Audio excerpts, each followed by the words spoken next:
คิดควงแขนก็คงลำบากหัวใจลูกหล่อพอกินอยากป้อนฟ้าดินให้เป็นแห่งใจความหล่อก็พอใสแต่ว่าหัวใจคือบ่แม่นคนบ่คือหมู่เขาสาวมาเว้าเอาอกเอาใจส่วนตัวเฮาเขาบ่สนใจขอฮักตามไว้ในใจก็พอบ่มีขาลมงอนน้องแก้วกลมจึงบ่งอนงอย้อนขาลมเป็นโตลูกหล่อจึงตกเป็นหออยากอายตัวตนหน้า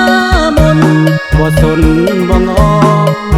ย้อนเฮาอาศัยความหล่อน้ำตา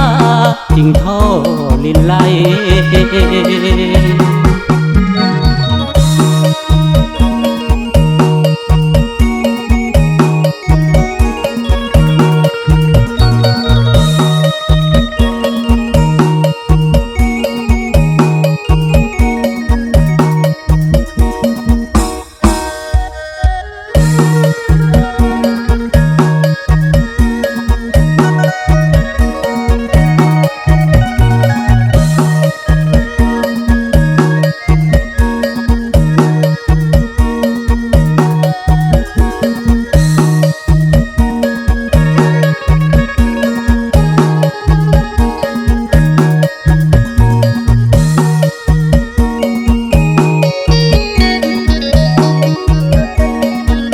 ลูกหล่อพอกิน